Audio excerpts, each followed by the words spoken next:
If we were forever stuck in a deja vu loop of walking down the street and falling down a pothole without knowing how to stop it, life would be miserable. This is a life without self-reflection, the ability to evaluate our former steps to guide our future ones. Between the late night thoughts where we replay today's embarrassing moments and our daily thoughts where we focus on today's tasks, self-reflection becomes an afterthought. However, as yesterday dies, we need self-reflection to prevent mistake zombies from following us around. So, what's the difference between just thinking about our lives and self-reflection? Why is self-reflection something that we should all do? And how do we make it a part of our lives? If you don't have the answers right now, you will in a few paragraphs' time. Part 1. The difference. What's the difference between random thoughts and self-reflection?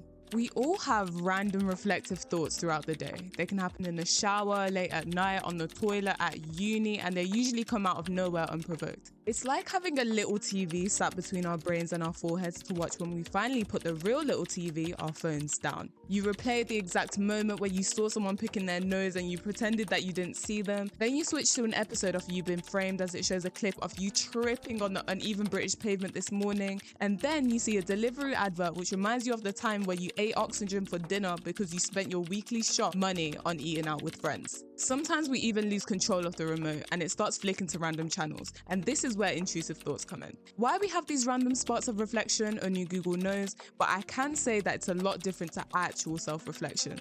Our random thoughts stay random. We make nothing of them, they're just there. Whereas self-reflection is a more intentional review of our lives. It's the difference between buying ingredients then deciding not to cook and buying ingredients and using them to make meal prep for the week. You can lay awake at night mapping out business ideas, planning weddings and plotting murder, maybe not that one, only to forget about them between the moment you thought of them and the 8 hours you spent with your eyes closed. However, when it comes to self-reflection, we don't leave thoughts where we found them. Reflection is a present tense word, and the present is never ending, meaning that whatever comes from self-reflection is to be ruminated, reviewed, and acted on for days, weeks, or maybe even years to come. This is not to say that our random reflective thoughts and self-reflection don't sometimes have crossover episodes, but in my experience, one stays useless and one is palatable to real life. Part 2. The why.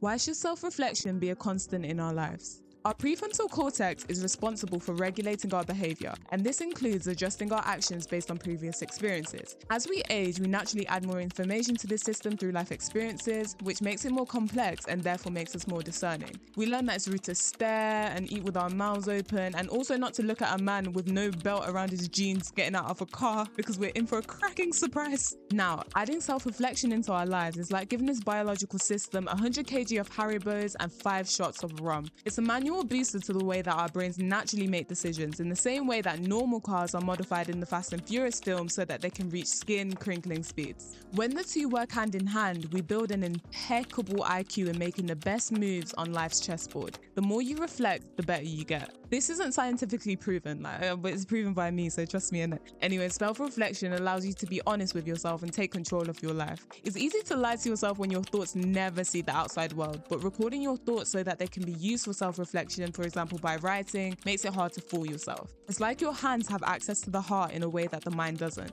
Being able to rehear or reread the things that we need to reflect on in its rawest form allows us to find the rawest solutions to the problems that we're facing. It's the difference between a victim describing a criminal to a police artist and seeing convicts lined up one by one and being able to choose from them. The second option is more likely to find the criminal that stole your Crocs and socks off your feet when left you barefoot in the city centre. Being able to take charge of your self-reflection in this way, even if what we see when we record our thoughts back isn't pretty, makes us realize that in most cases there's something that we can do about the situations we find ourselves in. This makes us realize that life is something that we're living, not something that is just happening to us. Part 3. The how. How do you make self-reflection a part of your life?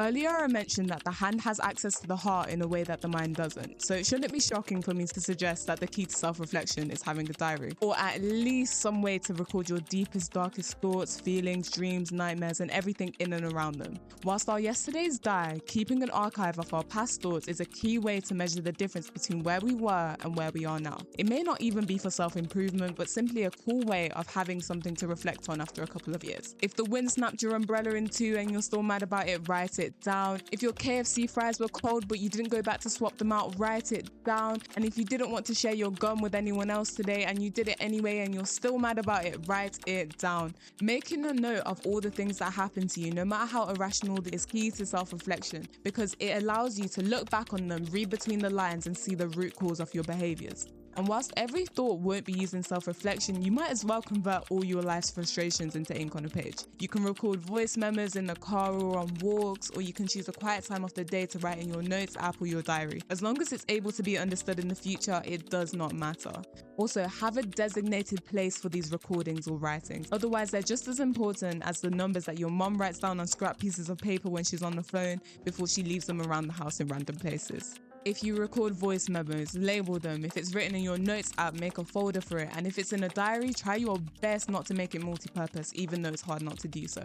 When you get over the cringiness of the things that you've written about, reread it and decide what things from that period in your life do you still have and what needs to change, and how are you going to change them. This to me is self-reflection. You look at the old, ask yourself questions, and either make the changes or look back and say, wow, I can't believe I used to think like this, praise God for the improvement. It may be cringy reading your inner thoughts back at first, but over time, even if it did nothing for your life, you'll be happy that you did it because you've recorded history.